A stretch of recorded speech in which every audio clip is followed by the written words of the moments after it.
On the 19th of September 2022, the nation fell silent as we paid our final respects during the state funeral of Her Majesty Queen Elizabeth II. As head of state, the Commonwealth and Commander-in-Chief of the British Armed Forces, she served the nation for over 70 years. The admiration she held for her armed forces was a common thread throughout her truly remarkable life. A life of dedication.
The young princess was born on the 21st of April 1926 at 17 Bruton Street in Mayfair. The first child of Prince Albert, Duke of York, and his wife Elizabeth, Duchess of York, she was born into a naval family. Her father served before and during the Great War, including at the Battle of Jutland on the battleship HMS Collingwood. In December 1936, after the abdication of her uncle, King Edward VIII, her quiet family life came to an end. Her father acceded to the throne as King George VI, and from then on, the young princess was the first in line to the throne.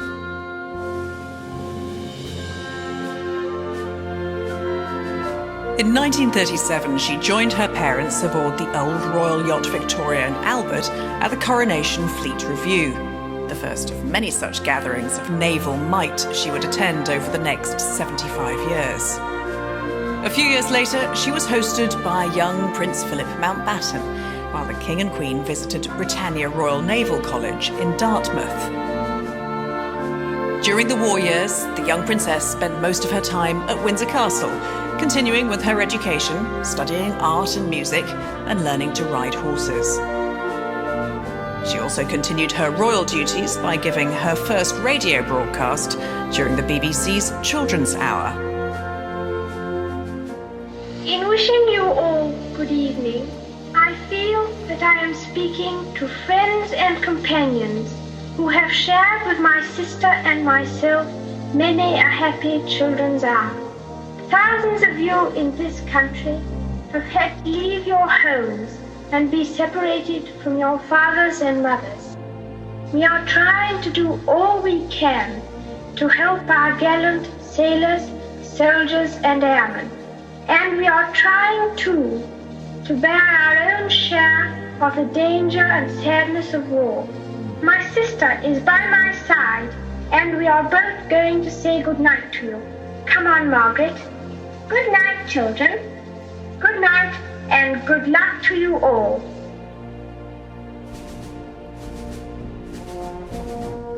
The Queen's relationship with the armed forces really began in 1945, when, as Princess Elizabeth, she joined the Auxiliary Territorial Service, becoming the first female member of the royal family to join the armed services as a full-time member. During her time in the ATS, the princess learned to drive and maintain vehicles, and from that point on, the Queen maintained a very close relationship through regular visits to naval establishments and ships, and she held many military appointments and honorary ranks throughout her lifetime.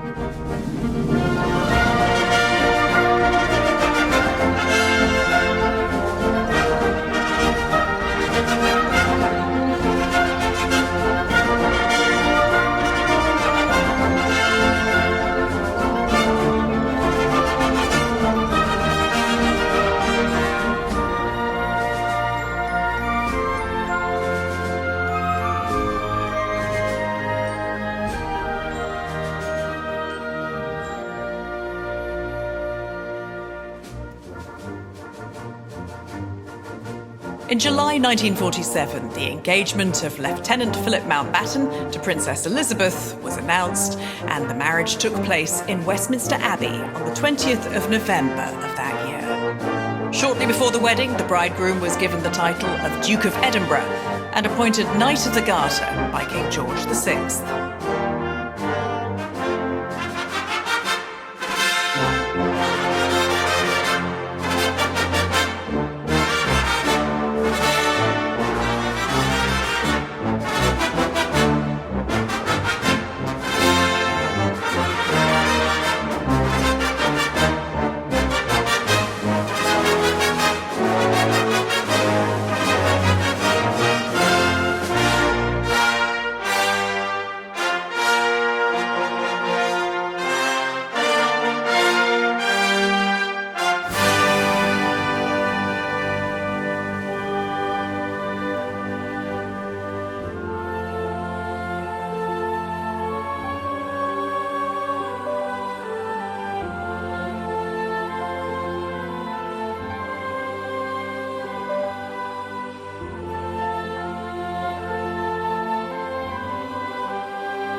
After their marriage, the young couple spent their honeymoon at Broadlands in Hampshire and at Birkall in Balmoral. They were able to live a relatively private life, with the Duke pursuing his naval career whilst the Princess cared for a young Prince Charles. From 1949 to 1951, she was a royal princess, naval wife and mother, living in Malta while Prince Philip was serving with the Mediterranean Fleet as First Lieutenant of HMS Chequers and then in command of HMS Magpie. Malta was said to hold very fond memories for the couple, who looked back on their carefree time there fondly later in life.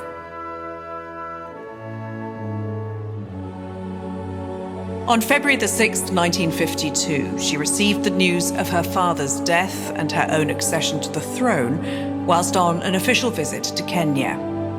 The new Queen and the Duke of Edinburgh immediately flew back to Britain, returning to Clarence House, where the royal standard was flown for the first time in her reign.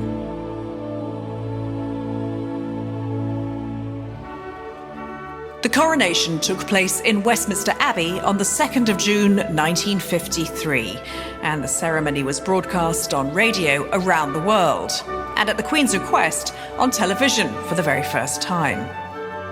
An estimated 27 million people in Britain watched the ceremony as the Archbishop of Canterbury anointed Her Majesty.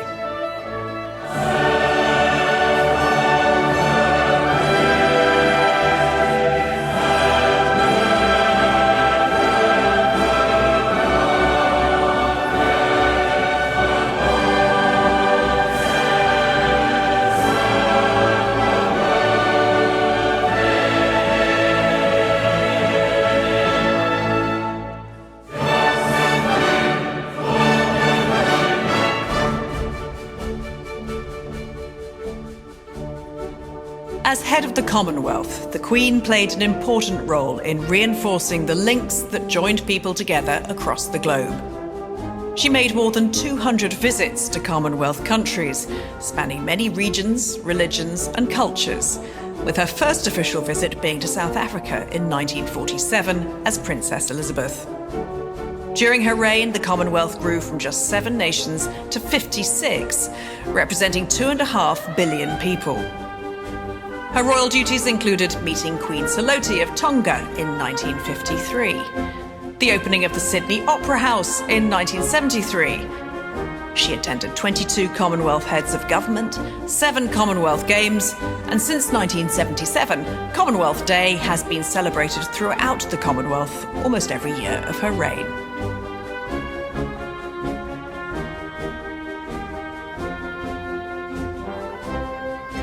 Although Her Majesty travelled extensively to many countries across the globe, she still managed to support her armed forces, especially the Royal Navy. Few people launched more ships than Her Majesty. Her first, at just 18 years old, was the mighty battleship HMS Vanguard.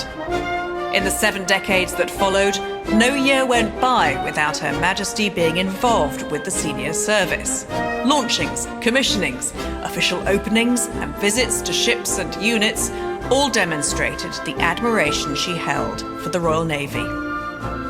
Of the numerous vessels she sponsored since launching HMS Vanguard, only 2 remain in service today: HMS Lancaster, the Queen's frigate, and the aircraft carrier HMS Queen Elizabeth.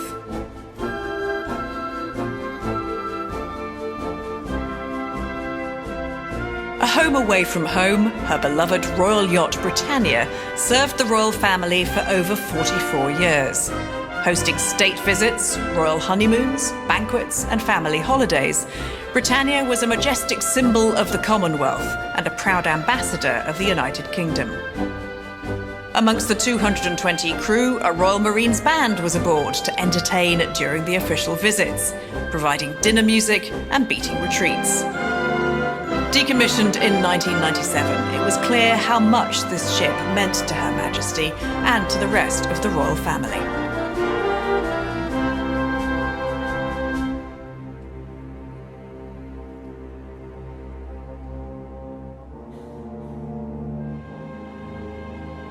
Throughout the Queen's life, there have been times of loss and reflection.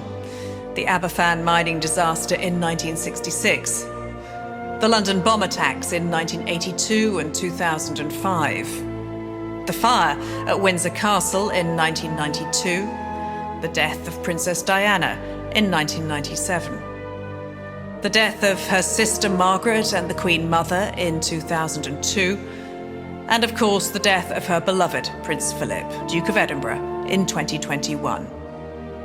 But despite those sadder times, Her Majesty's duty to her people and the nation never wavered.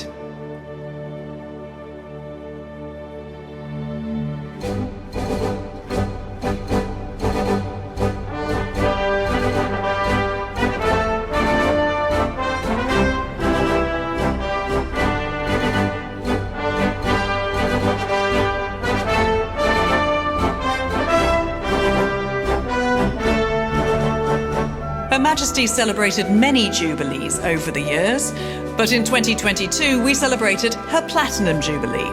She was the first British monarch to reach such a milestone. Events took place around the world to mark this occasion, with London becoming the centre of celebrations. A spectacular concert at Buckingham Palace and a pageant parade down the Mall concluded a weekend of events that reinforced the sovereign's role as a force for unity and national identity.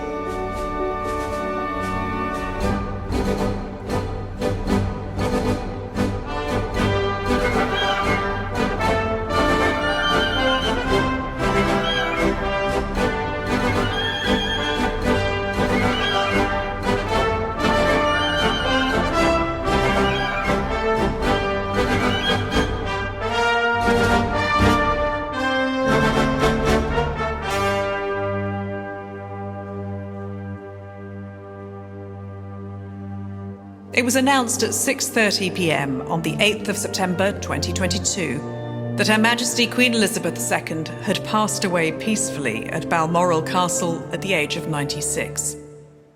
The state funeral took place on the 19th of September and was attended by 2,000 people, including 500 heads of state and foreign dignitaries. Around 6,000 armed forces personnel took part, and an estimated 1 million people lined the streets. The Royal Navy played an important role, with 96 Royal Navy sailors having the honour of pulling the state gun carriage during the procession through the streets of London.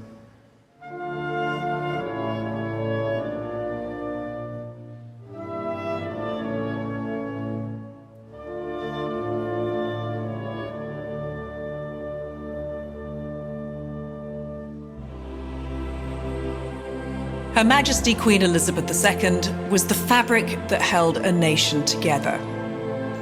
She ruled for longer than any other monarch in British history, becoming a much-loved and respected figure around the world. She fulfilled her promise, devoting her whole life to the service of her people and our great nation. As we look back at her remarkable life of dedication, we give thanks for the duty she's given as we start a new journey and future under the reign of King Charles III.